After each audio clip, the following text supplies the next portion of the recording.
Diba sabi ko sa inyo, pupunta kami ng Atsuta. Magpas kami. Kasi sabi ng Google Map, yun ako yung pride ko eh. So nagdan ako, simula baba. Okay, sama-sama tayo magbasa kung ano meron sa Nagoya Castle. Yan yung sahig. Ay, sahig. Yung ceiling. 550 yan. Pagka bumili ka ng second hand dito sa Japan ng mga ganyan kalaki. Like, sunay pa sa kamay ko yan. Early manpower lang to. No machinery was used. Welcome back again to another Japan episode, and this is our day 2 here in Japan. So right now we are in Nagoya, and ang agenda muna natin for today is to eat lunch because it's 12 na. And then after lunch, we will go to Nagoya Castle, explore. We'll see kung anong mapupuntahan at so tara, samahan niyo kami. One thing na notice ko, as someone na galing sa Osaka, ang tahimik dito sa Nagoya. And to think na city center na to, parang gusto ko dito. Ang tahimik. Minsan kasi, kailangan natin nakatahimikan sa ating buhay. Baka dito na lang kami kumain. Okay, so order muna tayo. Eat in. So, order natin. Ano kaya? May ilang English? Ay, English. Yan. Ano set? What do you mean? Sige, ito na lang din ako. One lang, single. Ano kaya yung set? Baka may drinks. May sabaw. Sige. Ayan, decision. So, il yun in order namin. Go. Ticket. Cash.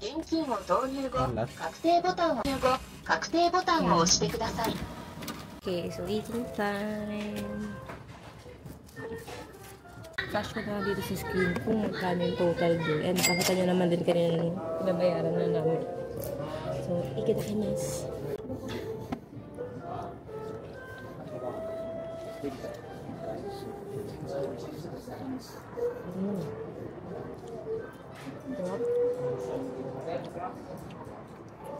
Ang lambat kasi ng ino. That was a nice lunch. So, sarap. First time ko kumain ng eel. And ang sarap. So, next stop, Nagoya Castle. So, para pa tayo pupunta. Teka. Pa tayo dito sa Fushimi Station.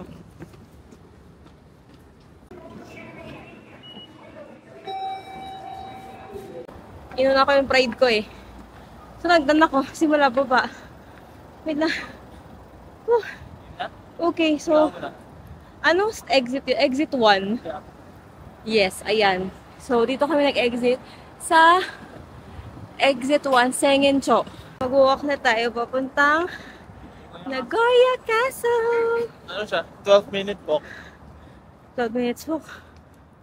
Tapos naghagdan ako simula baba. Paakyat. Kala ko gusto ko magana yung escalator. Tapos, sabi ko pa, hindi okay lang ako. Di pag-akyat, sising-sisi ako. Meron tayong binili again via Klook. So, ito yung QR code. And then, i-present na lang natin to doon. Right over there. Ito pa yung overall. Yung buong vicinity ng Nagoya Castle. So, ito yun yung English. Tapos, ayan, you're here. As of this moment, sarado yung main castle. Ito yung mga areas. Tapos, may mga under construction. There she is! So, may mga construction pang nangyayari. So, pag nilakad yung pagkahaba-habang yun. Ito yung entrance sa puntang castle. Okay, sama-sama tayo magbasa kung ano meron sa Nagoya Castle. So, was built in 1615 as the residence for the leader of the Owari domain. Bahay to ng leader nila noon. And actually, majority ng mga Waiting room to. castle naman dito is bahay talaga ng mga generals, ganyan. Yung mga powerful people. Pero ang amazing lang na nai-restore pa rin nila, napapreserve nila yung ganda, yung culture, andun pa din. So, i-recreate namin yung photo niya. Insert ko dito yung picture sa screen. Sige.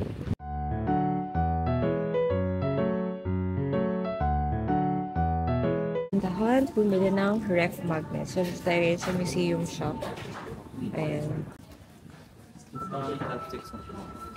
Oh, yung tuto. May patungan ng chopsticks. Lumabas kami. Wala naman ref magnet. Meron pero wala yung Nagoya Castle. Just weird. Kita natin dito sa across Bali, ito yung pinasukan namin. Yan. And then, pupunta tayo dito sa kabila. Meron dito doon sa isang souvenir shop na pinasukan namin. Ayan. Ayan yung may nahanap ko, yung Nagoya Castle. So, hanap muna tayo ng iba. Ayan. May hata si Kasi may Rai. ganda akong Osaka Castle eh. Guys, yung ref magnet is 550 yen. Isa. Majority naman 550 yen din. Ayan. Sa mga may, 350, 500, may 600. So, it depends. Marami namang choices. Pero yun yung range. 300 to 600. Food. Ano ito? Hindi ko alam. Basta mga pagkain. Success sa pagbili ng ating first ever ref magnet. Ito pala oh. Ayan. Ito yung price ng ice cream dito sa labas. Pero ayoko muna. So, mayroon tayong na-skip is yung parang reception hall pa yun.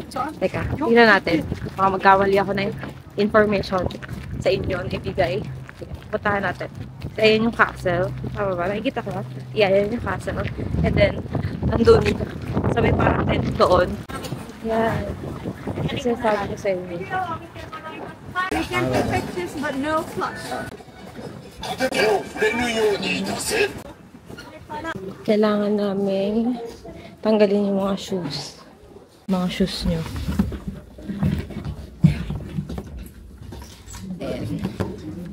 Then, tapos, iwan yung bag. Walang bag. So, iwan natin sa mga lockers. Ayun.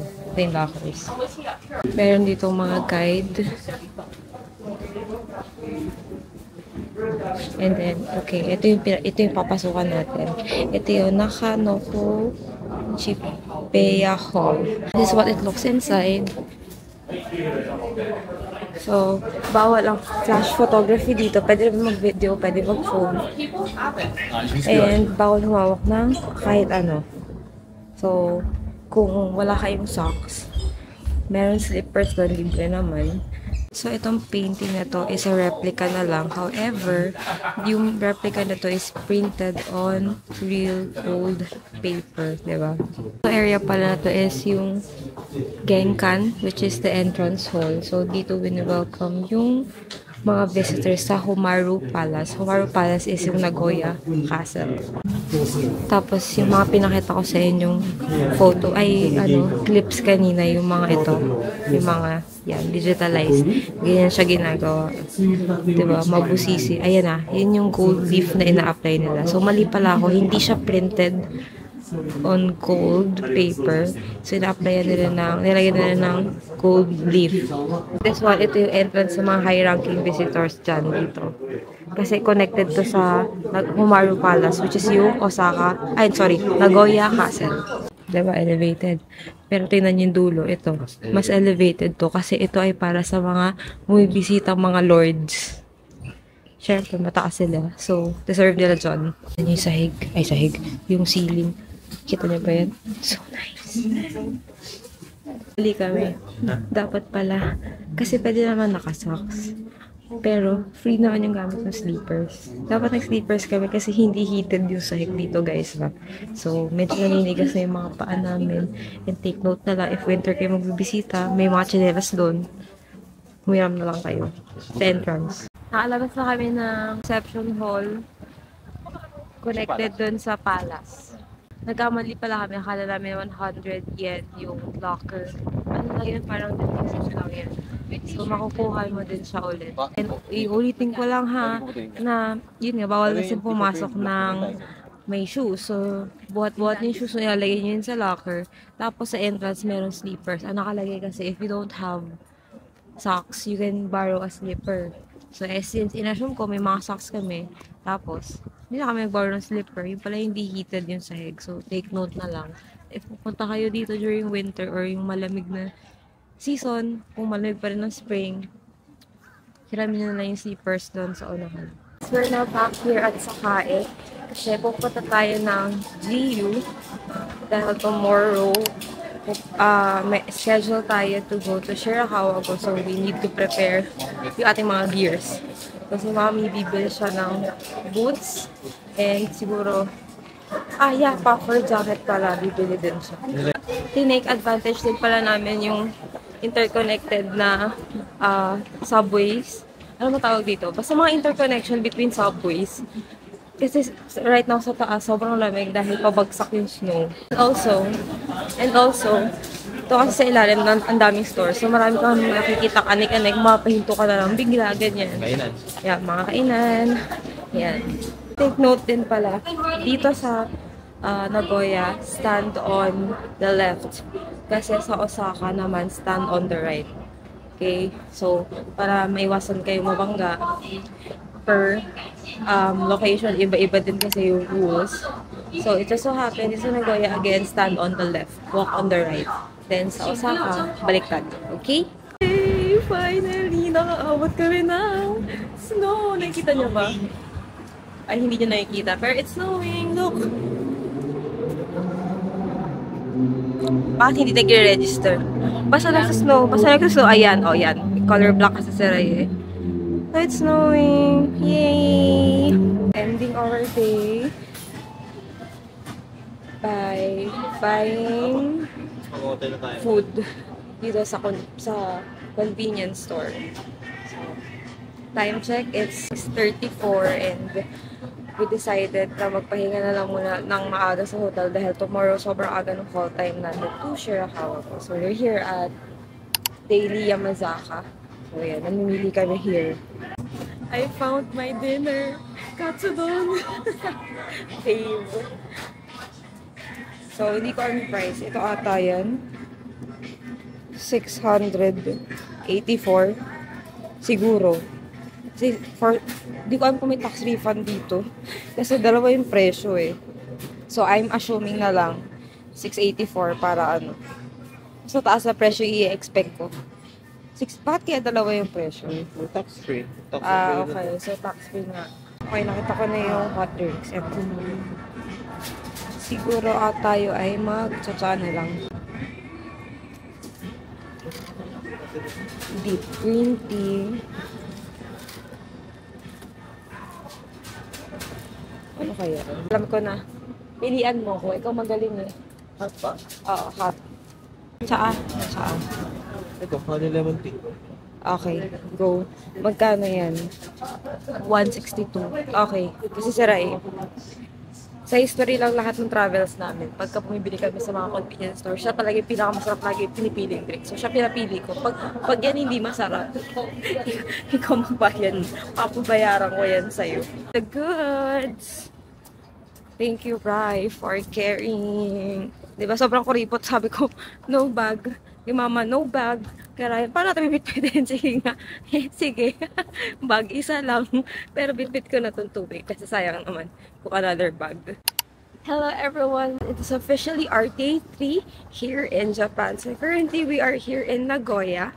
And yesterday, nalaman namin na kinancel yung Takayama and Shirakawa tour namin na pinook namin via Klook. Dahil few days ago, sobrang heavy nung snow. So, tuloy-tuloy lang siya. So, sinarado na yung expressway dahil hindi na makadaan yung mga sasakyan. So, for safety purposes, they had to cancel the tour.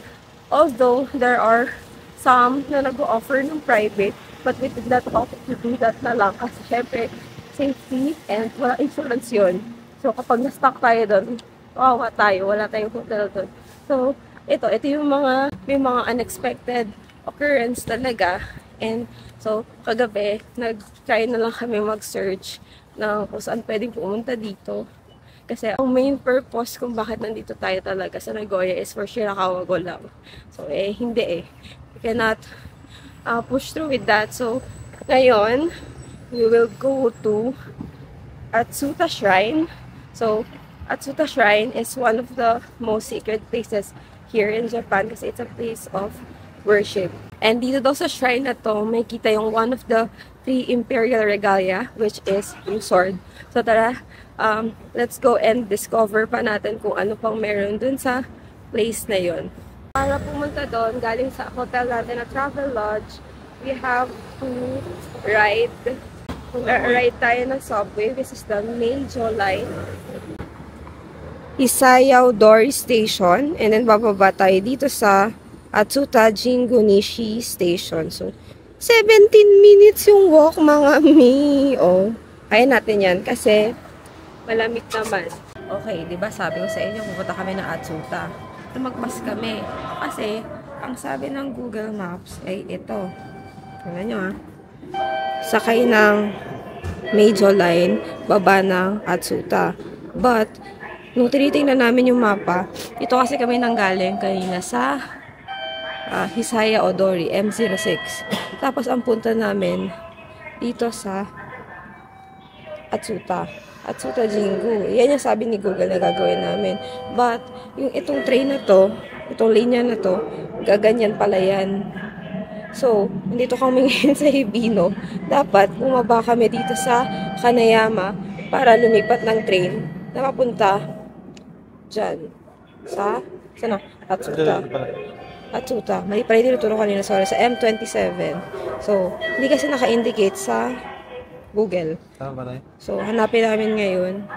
Saan kami pupunta ng Kanayama para... So, bakit ganun? Ang tanong ko ngayon. Bakit ano? Kung ganun? Hindi, kasi hindi tayo nakinig. Sabi niya kasi kung pupunta ka sa Paliko, baba ka ng station na yun, sa Kanayama, tapos lipat ka sa kabila. Oh, okay. Hindi tayo nakikinig. Okay, kasi nag-expect lang kami na mag-rely lang dito sa Google. So, alam nyo na, pupunta kayo dito sa Atsuta, magka-transfer kayo, or mababa kayo kayo sa Kanayama para to ride another train going to M27, which is yung Atsuta Jingunishi Station.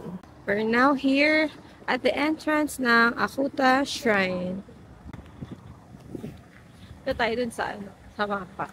Tingnan natin if makikita natin inside. Pero parang malaki yung area in fairness naman.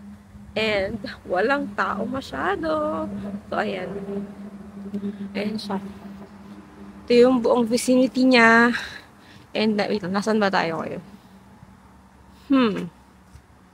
Ito. May star. Dito tayo ngayon. Ito yan. Yung, ayan. Parang Torii Gate. Yung design.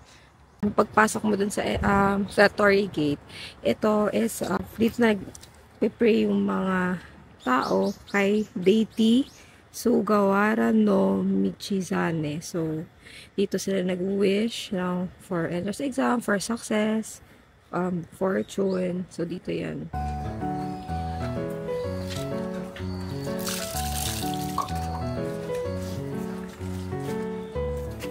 Siyempre, since this is a place of worship, we need to cleanse. So, kaya may hugasan doon para paniniwala nila na para clean ka papasok sa loob.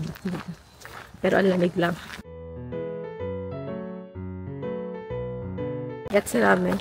So, yung pinakata kong clip kanina, yung mga nasa wall, lahat yun walang English translation. So, nag-Google Translate pa kami. Nagets na namin na yung sword daw na nakatago dito is galing sa tail na isang serpent na dinefeat ng isang deity. Tapos, dito sa, di ba kanina pagpasok natin, meron isang maliit na shrine yung nagpipray sila. So, meron kasing 5 other gods pa dito na interconnected dun sa sword na yun. So, merong 5 mini shrines pa dito, siguro. Tapos, ito kasi nasa harap natin yung main shrine. Ayan. Punta tayo dun. Ano ba yung entrance fee? Sige, check natin. Okay.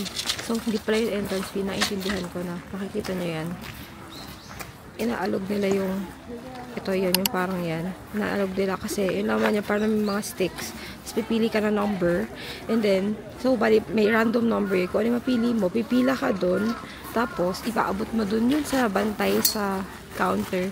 Tapos, kukunin nila yung number, hanapin nila yung fortune mo, yung napili mo. Tapos yun, nakalagay doon kung ano yung fortune mo. So, may bayad yun. Hindi ko alam, parang 1,000 yen. 1,000 yen ata. Tapos, meron din, bibili ka nung, parang susulatan nyo, tapos sasabit nyo doon. Iba pa yun. Ayan. Time check, 12:43. And dito tayo ngayon sa restaurant. Dito rin sa vicinity ng Atsuta Shrine. So, dito rin yung restaurant. Open area restaurant. So, malamig. So, ang famous daw to, sabi ni Rai, sa kanilang noodles. So, ang in-order ni mommy is parang tempura noodles sa akin. Pork tonkatsu rice. Gutom yarn. So, ayun yung menu nila. OMG. Hindi ko na na-realize. Akala ko tonkatsu rice lang.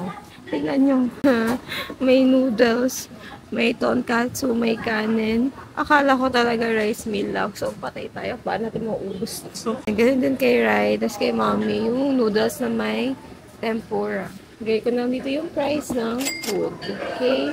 Let's eat.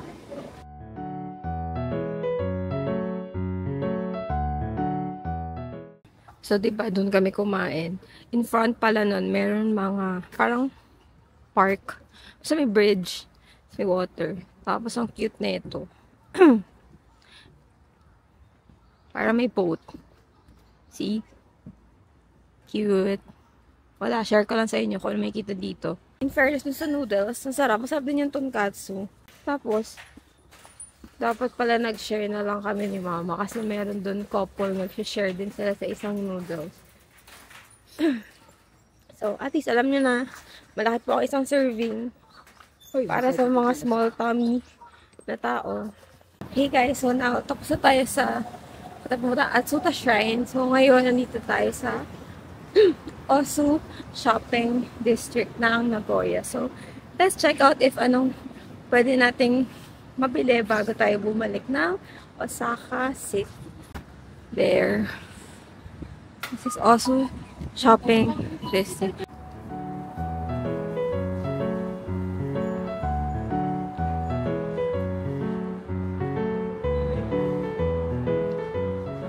So, pagpasok mo, majority mga damit, merong gachapon. Gachapon yung tawag dyan, diba? Gachapon. Tapos, ayan, anelo. Mga bags.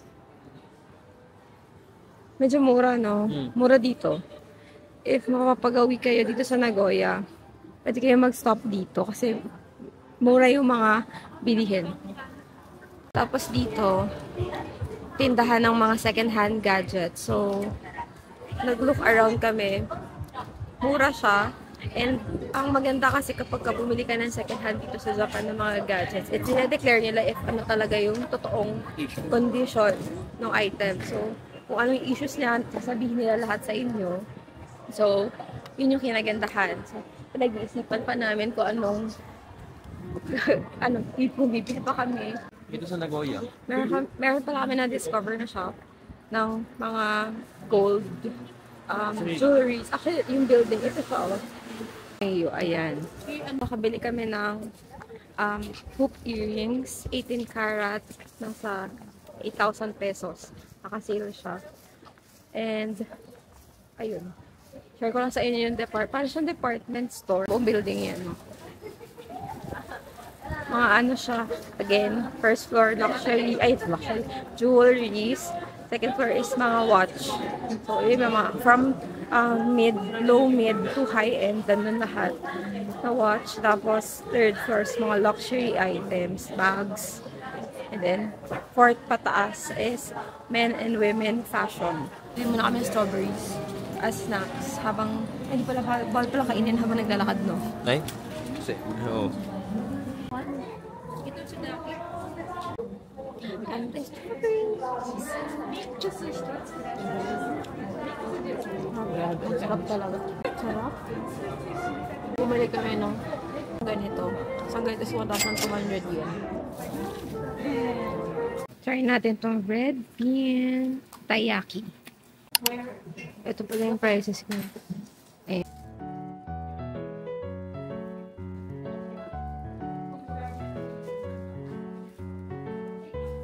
Pagkaipit nila dun sa fish na shape, ilalagay nila dito, doon nila lulutuin. So, pag ba siya, fish shape na siya. Sa dulo ng shopping district, merong may kitang temple. So nice. Tapos, parang may bell dito. Grabe to. Tingnan nyo. Dito sa supermarket ito, 500 yen lang to. Ganyan kalaki. Like, tulad pa sa kamay ko yan. Mura talaga sa mga supermarkets, guys. As in, super daming choices. Dito yan sa Osu Shopping Street. Again, magkano lang yun? 300? 268. 268 yan. Kasi 248 pag tax-free. Ano ba yan? 999 yen. Para sa lahat ng yan. Sobrang mura. Nagsisale pa kaya to mamaya? Tapos magsisale pa to mamayang gabi. 7 p.m. So for now, tawa namin yung hotel. Para maiwan yung ibang gamit. Oh, iwan natin yung mga things and then saka tayo lumabas ulit. And bukain na naman ang ating katabang lupa. Nag-dinner na muna tayo. And since di pa tayo nakapunta ng Mirai Tower, and ang good thing yan is andun lang yung hotel. Kakatawid lang namin. Walking distance lang siya kasi ayun na yung Mirai Tower. Ayun o. So, walk-walk lang tayo dyan. And once again, I apologize for my voice. Pangit. Pangit, but hindi ako titigil sa magpa-vlog. Dahil gusto ko to. Okay? Kaya panoorin nyo to, tapusin nyo. We're here! See? So, fun fact lang, this is the Chubu Electric Power Mirai Tower here at Nagoya. So, dati siyang TV and radio station. And, ginawa to nung 19... Ano ba to? Basta nung 19something. Tapos, purely manpower lang to. No machinery was used. Kasi nung time na yun, deficit sa machine ang Japan. Parang kakatapos ng ata ng war nun. So, wala silang kahit anong machine na ginamit. 1954. So, lahat yan ginawa purely out of hands. Ang cute ng bridge. Dito tayo dumaan. Para tumawid tayo sa kabilang side. Kasi sobrang lapit ng pag dito tayo nagpicture sa dyan, hindi capture ng camera. So, lakad tayo. Tawid tayo sa mas malayo. Ito yung actual steel frame, yung foundation netong Mirai Tower. Ito siya up close. Ayan. Tapos, ito yung entrance sa Mirai Tower if gusto nyo umakyat or if you want to check in. Ayan, dito yan. Ang alam ko, meron to sa club yung para makaakit kayo sa taas. If meron, sige, screenshot ko na lang yun dito. Palagay ko yun dyan para makita nyo din at least. Hey guys, so quick stopover lang kami dito sa Talis Coffee. So, we got matcha and then kay Rai ay iced coffee na ang cute ng lagayan. Tom and Jerry, yung team nila. Tapos kay mama is Royal Milk Tea na hot. So, yan. Dito sa Talis Coffee. Dito yan sa baba ng, ng Mirai Tower. So, merong pag naglakad ka pa, pagawi dito, away from the tower, merong Central Park. May sa ibaba nun, may mall na nakadugtong sa subway. Ayun. So, quick coffee lang. Coffee, hindi naman to coffee. Refreshments, and then babalik na kami ng hotel to pack our things dahil tomorrow we will be heading back to Osaka. But before heading back, pupunta muna tayo sa Port of Nagoya Public Aquarium. So binili namin yun via Klook. Kaya samahan nyo kami tomorrow. Bye!